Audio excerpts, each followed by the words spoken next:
Maka syarat dari holistic marketing adalah yang pertama, semua SDM di lembaga pendidikan itu memiliki brand awareness, kesadaran terhadap tadi untuk membangun brand yang 5 tadi itu. Dan mereka bergairah untuk memasarkan, untuk mempromosikan. Bercerita kepada tetangganya, bercerita kepada saudaranya tentang prestasi dari lembaga pendidikan itu, yang ngajak orang untuk masuk ke sana. Ya, ini adalah sebuah brand awareness.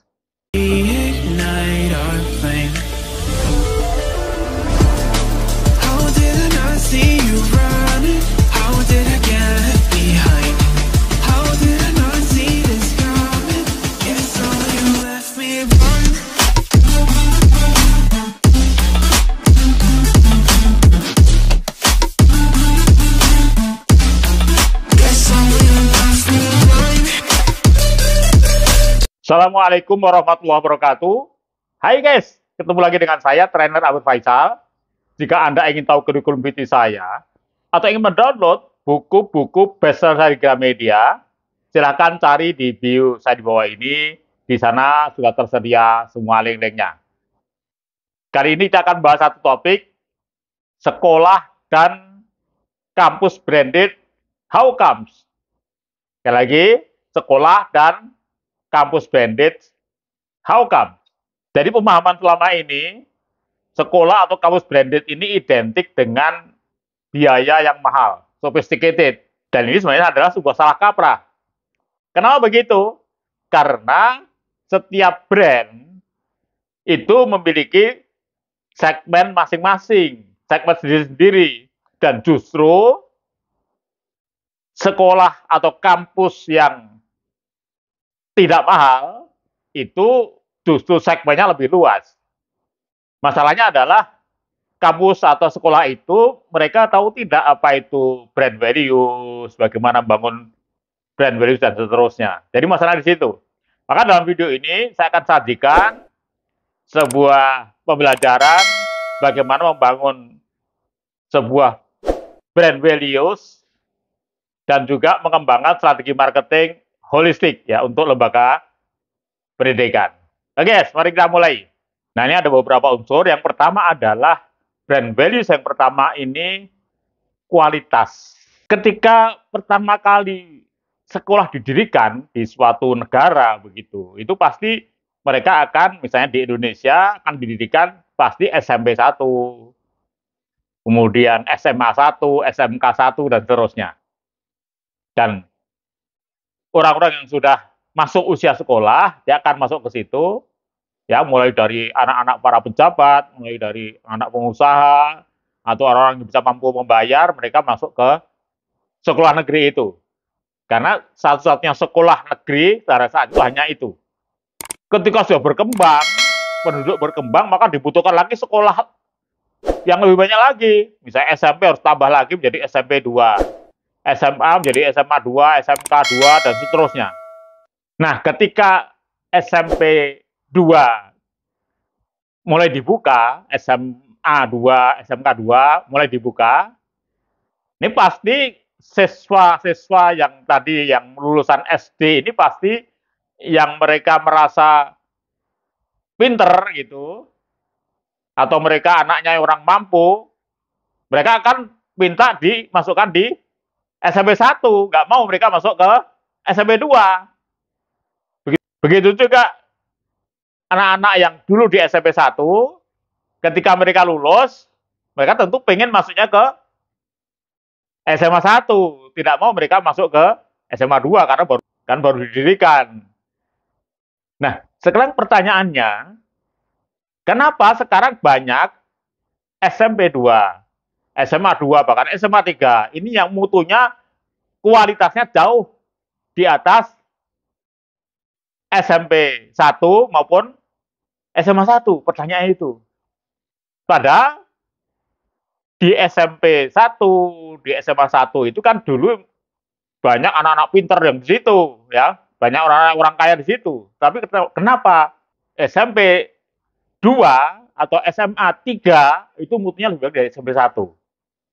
Nah, jawabannya adalah karena kualitas proses pembelajaran di situ. Ini adalah gambaran sebuah brand values yang berhasil dibangun oleh SMP 2 tadi atau SMA 3 tadi ya atau SMK 3 tadi. Nah, ini adalah bagaimana membangun brand values berupa kualitas. Dan sekarang juga banyak sekolah-sekolah swasta atau perguruan tinggi kampus swasta yang mutunya jauh lebih bagus daripada perguruan tinggi negeri. Ya, jadi unsur yang pertama adalah kualitas. Kemudian yang unsur brand values yang kedua adalah emosional. Dan unsur emosional ini yang paling kuat adalah agama. Sekolah dasar dan menengah ini kebanyakan orang tua kalau menyekolahkan ya sebisa mungkin ini masukkan sekolah yang sesuai dengan agamanya, sesuai dengan agama orang tuanya, pasti begitu. Nah, kalau kemudian sekolah agama itu kualitasnya tinggi, ya maka dia akan lebih laku dibandingkan dari sekolah negeri. Ini adalah fakta. Jadi banyak ini sekolah-sekolah terutama untuk dasar dan menengah ini mereka memilih sekolah-sekolah agama yang sekarang ini sudah kualitasnya sangat bagus. Nah, unsur yang ketiga adalah benefit. Jadi benefit ini mengacu pada nilai-nilai positif yang bisa diperoleh dari lembaga pendidikan itu. Jadi yang manfaatnya tidak hanya dirasakan oleh siswa yang belajar di situ, oleh individu di situ, ya siswa dan mahasiswa, seperti misalnya pengetahuan, keterampilan yang diajarkan di situ, kemudian pengembangan potensinya bagus, mereka bisa mengembangkan minat siswa, kemudian juga lulusannya ini banyak yang berhasil ya. Jadi ada peningkatan karir yang bagus yang lulusan dari sekolah itu. Nah, ini baik dari sisi individu. Benefit yang kedua dari sebuah lembaga pendidikan ini juga bisa dirasakan oleh masyarakat. Ya, jadi dengan ada lembaga pendidikan di situ, maka masyarakat juga mendapatkan apa yang namanya benefit dari lembaga pendidikan. Dan juga banyak pakar dari situ yang kemudian masyarakat bisa manfaatkan. Kalau ada event, itu akan mengundang pakar dari perguruan tinggi itu. Ini adalah benefit yang bisa dirasakan oleh masyarakat.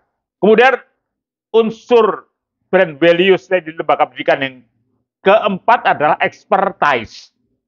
Nah, ini biasanya expertise ini misalnya kualitas SDM gurunya, ya, guru, dosen, peneliti dan seterusnya, maupun bagaimana bagusnya pengelolaan di lembaga pendidikan itu. Kemudian juga metodologi pendidikan, ya, kurikulum, kemudian juga proses pembelajarannya. Tadi kan yang menentukan tadi kenapa SMP 2, SMA 3 ini bisa lebih bagus dari SMP 1 dan SMA 1. Tadi kan karena tadi proses pembelajaran yang hebat. Nah, ini kemudian yang ketiga adalah untuk perguruan tinggi, untuk kampus, ini adalah biasanya yang bisa membangun expertise itu adalah kemampuan para peneliti. Ya, apakah perguruan tinggi bisa membuat inovasi tertentu. Ya, ini unsur expertise dari unsur brand values dari sebuah lembaga pendidikan. Kemudian yang unsur kelima adalah portfolio alumni. Apakah lulusan di situ bisa menampilkan gitu ya keunggulan-keunggulan di masyarakat. Ya, tadi setelah perguruan tinggi sendiri itu bisa memberikan sesuatu pada masyarakat, juga lulusan nanti ini masuk kemana. Ya, biasanya akan dilihat ya banyak jadi menteri, jadi gubernur dan seterusnya. Ini adalah brand values yang bisa dibangun oleh lembaga pendidikan. Nah, kemudian selain masalah brand values, ini yang menentukan dari sebuah lembaga pendidikan, baik sekolah atau kampus itu menjadi branded adalah bagaimana strategi holistik marketingnya. Apa holistik marketing? Jadi holistik marketing ini menurut Philip Kotler ya, ini adalah perspektif pemasaran yang luas itu dan terpadu yang meliputi keterkaitan berbagai aktivitas pemasaran dan stakeholder. Ini adalah holistik, jadi semuanya terkait, semuanya terlibat. Jadi mereka menggunakan pendekatan yang komprehensif, mempertimbangkan seluruh ekosistem yang ada di situ, baik dari bisnis, manajemen, dan sebagainya. Apa tujuan dari marketing holistik? Tujuannya adalah yaitu menciptakan pengalaman positif customer brand, ya, dan menimbulkan kesan emosional gitu ya bagi para pelanggan, kalau itu juga masyarakat ya, calon siswa, calon mahasiswa. Itu ada positif brand tidak di situ. Nah, ini tujuannya membangun itu. Ya, dengan cara memastikan setiap orang di lembaga pendidikan itu dia bisa sadar untuk membangun 5 brand values tadi. Maka syarat dari holistic marketing adalah yang pertama, semua SDM di lembaga pendidikan itu memiliki brand awareness, kesadaran terhadap tadi untuk membangun brand yang 5 tadi itu.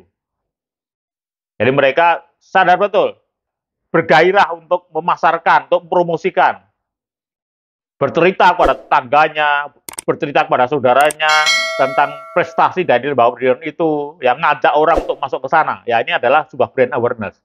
Jadi semua guru ini harus terlibat. Semua guru, tidak hanya yayasan, semua guru terlibat di dalam mempromosikan lembaga pendidikannya. Yayasan perlu menciptakan sistem. Jadi kalau misalnya seorang guru atau mungkin juga staf TU atau bahkan satpam ini bisa mendapatkan siswa, itu tentu ada bonus tersendiri. Ya, ini perlu diatur ini. Ini yang penting bahwa mereka ini semuanya merasa bangga dan mereka merasa aware ya untuk mengembangkan brand values-nya. Kemudian yang kedua, dari syarat holistic marketing ini, pimpinan dan semua pengurus memiliki mindset entrepreneur. Ini yang penting. Jadi memiliki mindset entrepreneur itu bukan berarti bahwa para guru, dosen ini mengubah dirinya menjadi pedagang, bukan. Ya, jadi yang dimaksud dengan mindset entrepreneur adalah sebuah pola pikir yang khas yang dimiliki oleh para wirausaha sukses. Bukan hanya dalam mewujudkan gagasan dan ide besar mereka, tapi juga dalam hal sikap. Jadi entrepreneur adalah sebuah sikap. Bagaimana menghadapi tantangan, melihat peluang, mengambil tindakan, mengambil keputusan dalam perjalanan bisnis itu. Ya, kemudian yang ketiga, syarat dari holistic marketing adalah lembaga pendidikan perlu melakukan re-engineering. Jadi dia harus dirombak, ya, dirancang ulang. Jadi engineering adalah memang pendekatan yang radikal untuk merancang ulang lembaga itu. Jadi dirombak semua manajemennya. Jadi tujuannya apa? Tujuannya adalah untuk mendapatkan kinerja dalam hal kualitas, efisiensi, daya saing, tadi ya, market, ya, promosi dari kemudian bisa menjawab kebutuhan masyarakat ya. Sekarang ini sudah jauh berkembang dari mulai kita menciptakan kurikulum itu dari mulai 2.0 kemudian berkembang jadi 3.0, sekarang sudah 4.0 bahkan 5.0, tapi masih banyak lembaga pendidikan yang dia orientasi masih 3.0. Nah, ini yang perlu kita rombak ya, kita re-engineering supaya bisa mengubah mindset dan kinerja mereka. Oke guys, bagi Anda yang ingin konsultasi, silahkan tulis di komen di bawah ini. Dan jika Anda ingin mengundang saya, jadi saya sudah beberapa kali diundang di lembaga pendidikan yang ingin membangun brand mereka. Silahkan hubungi di nomor 0815 769 8288. Oke guys, nggak usah ragu-ragu, Anda pasti bisa mengundang karena saya akan terapkan tarif sosial. Sekian, Assalamualaikum warahmatullahi wabarakatuh.